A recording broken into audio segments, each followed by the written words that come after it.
Hello, good morning all. Today we are discussing about what is the meaning of calls in advance. Calls in advance is the excess money received by the company which has been called up is known as calls in advance.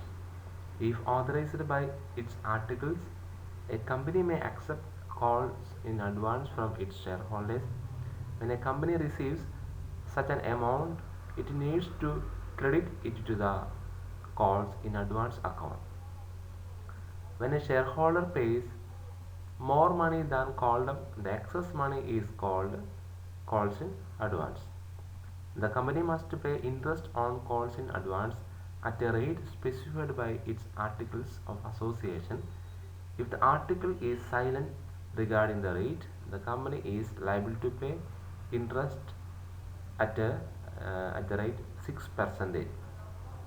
Calls in advance എന്ന് പറഞ്ഞു കഴിഞ്ഞാൽ ഇപ്പോൾ company call വിളിക്കുന്ന ഒരു ടൈമുണ്ട്. അപ്പോൾ അതിന് മുന്നേ തന്നെ എന്താണ് കോൾ എമൗണ്ട് അടയ്ക്കുന്നുണ്ട്. ഏതെങ്കിലും ഷെയർ ഹോൾഡർ ഇപ്പോൾ കോൾ എമൗണ്ട് അടയ്ക്കുന്നുണ്ടെങ്കിൽ അതിന് നമ്മൾ കോൾസ് ഇൻ അഡ്വാൻസ് എന്ന് വിളിക്കും. അത് calls in advance share holder അത് പേ ചെയ്യുന്ന സമയത്ത് കമ്പനി അത് അക്സെപ്റ്റ് ചെയ്യണം. കമ്പനി അക്സെപ്റ്റ് ചെയ്തെങ്കിൽ മാത്രമാണ് നമുക്ക് കോൾസ് ഇൻ അഡ്വാൻസ് എന്ന് വിളിക്കാൻ സാധിക്കുകയുള്ളൂ. ഇപ്പം നമുക്കറിയാം ആപ്ലിക്കേഷൻ മണി അടയ്ക്കണം ഒരു ഷെയർ ഹോൾഡർ, പിന്നെ അലോട്ട്മെൻറ്റിൻ്റെ പൈസ അടയ്ക്കണം, പിന്നെ കോൾ മണി അടയ്ക്കണം. അപ്പോൾ ഈ കോൾ മണി അടയ്ക്കാനായിട്ടൊരു ടൈം വെച്ചിട്ടുണ്ട്. അപ്പോൾ അതിന് മുമ്പ് ഈ കോൾ മണി ഒരു ഷെയർ ഹോൾഡർ പേ ചെയ്യുകയാണെങ്കിൽ അതിന് കോൾസ് ഇൻ അഡ്വാൻസ് എന്ന് വിളിക്കും. കോൾസ് ഇൻ അഡ്വാൻസ് എന്ന് നമ്മൾ വിളിക്കുമ്പോൾ തന്നെ അത് കമ്പനി അക്സെപ്റ്റ് ചെയ്യണം. എങ്കിൽ മാത്രമാണ് കോൾസ് ഇൻ അഡ്വാൻസ് എന്ന് വിളിക്കാൻ സാധിക്കുകയുള്ളൂ. മനസ്സിലായത്? അതായത് company may accept called in advance from its shareholders. അതായത് നേരത്തെ ഷെയർ ഹോൾഡറിൻ്റെ കയ്യിൽ നിന്ന് കോൾ മണി റിസീവ് ചെയ്യുകയാണ് ചെയ്യുന്നത്. അപ്പോൾ അങ്ങനെ ചെയ്യുമ്പോൾ എങ്ങനെയാണ് അതിൻ്റെ ക്രെഡിറ്റ് ബാലൻസ് ആയിട്ടാണ് എന്താണ് when a shareholder pays more money than call the excess money is called calls in advance. Okay, അതായത് അത് ക്രെഡിറ്റ് ബാലൻസ് ആയിട്ടാണ് നമ്മൾ എന്താണ് കോൾസ് ഇൻ അഡ്വാൻസ് എമൗണ്ട് എഴുതുന്നത്.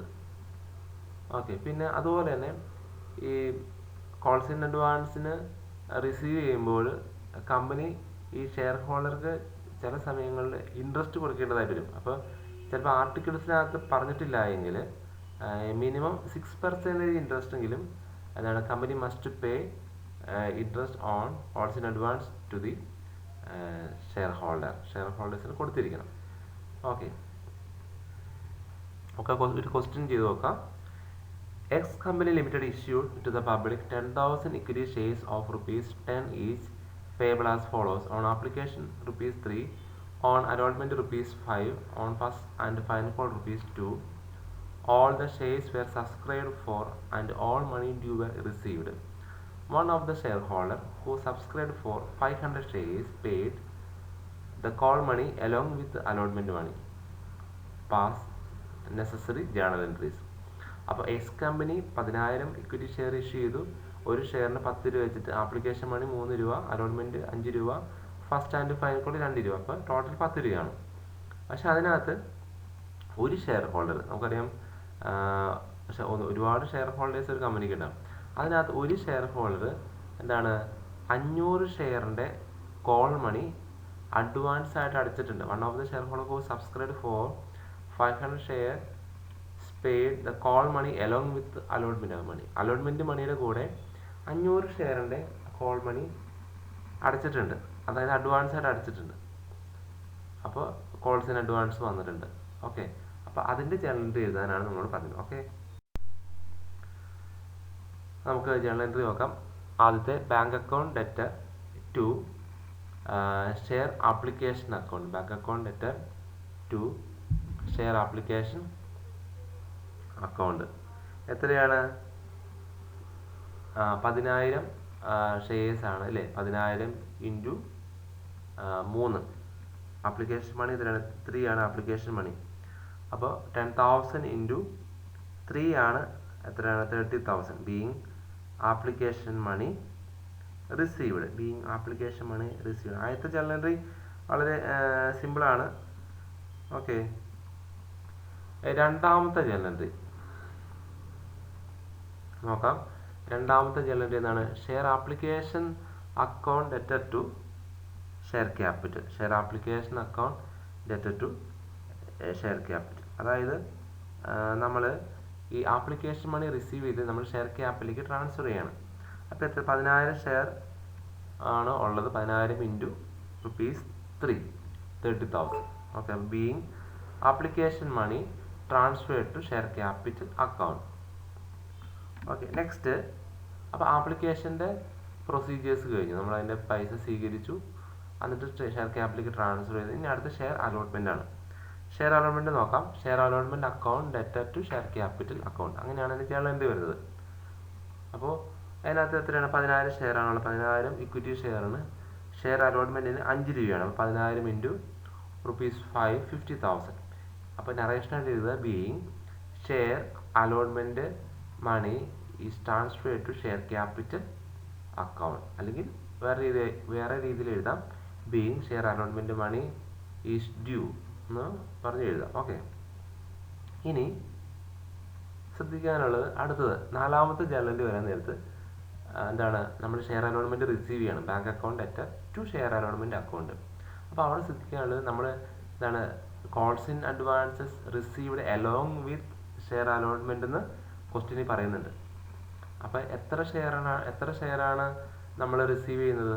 500 ഷെയറിൻ്റെ പൈസ. 500 ഷെയറിൻ്റെ നമുക്ക് call money first and final കോളിൻ്റെ എമൗണ്ട് ₹2 ആണ്. അപ്പോൾ 500 ഷെയർ ഇൻറ്റു ₹2,000. അതിന് നമ്മൾ ഷെയർ അലോട്ട്മെൻറ്റിൻ്റെ കൂടെ സ്വീകരിക്കുന്നത് മാത്രമേ ഉള്ളൂ. അല്ലാണ്ട് എമൗണ്ടുമായിട്ട് യാതൊരു വിധത്തിലുള്ള ഷെയർ അലോട്ട്മെൻറ്റിൻ്റെ എമൗണ്ടായിട്ട് യാതൊരു വിധത്തിലുള്ള കണക്ഷൻ ഇവിടെ വരുന്നില്ല. കാരണം നമുക്ക് നോക്കാം. ബാങ്ക് അക്കൗണ്ട് ആയിട്ട് ഷെയർ അലോട്ട്മെൻറ്റിൻ്റെ പൈസ എത്രയാണ്? 50,000 ആണ്. അതായത് 10,000 ഇൻറ്റു ₹5. ആ എമൗണ്ട് അങ്ങനെ എഴുതും. ബാങ്ക് അക്കൗണ്ട് ഡെറ്റർ എത്രയാണ്? Bank account debtor to share allotment account. Okay, അപ്പോൾ 50,000 അത് നമ്മൾ അങ്ങനെ എഴുതും. 50,000 ആയിട്ട് എഴുതും. Bank account share allotment. പിന്നെ എക്സ്ട്രാ വരുന്നത് കോൾസ് ഇൻ അഡ്വാൻസിന്. അത് നമുക്ക് പ്രത്യേകം പറഞ്ഞിട്ടുണ്ട്. 500 ഷെയറാണ്. കോൾസിൻ്റെ പൈസ എത്രയാണ്? 2 രൂപയാണ്. അപ്പോൾ 500 ഇൻറ്റു 2 1000. ഓക്കെ, പിന്നെ നെക്സ്റ്റ് എന്താണ്? അപ്പോൾ കോൾസ് ഇൻ അഡ്വാൻസിൻ്റെ ആദ്യത്തെ അഡ്ജസ്റ്റ്മെൻറ്റ് കഴിഞ്ഞു. ഇനി ഫസ്റ്റ് ആൻഡ് ഫൈനൽ കോളാണ്. അത് നമ്മൾ എന്താണ്? ഷെയർ ക്യാപിറ്റലിലേക്ക് ട്രാൻസ്ഫർ ചെയ്യണം. അപ്പോൾ share first and final call account debtor to share capital account.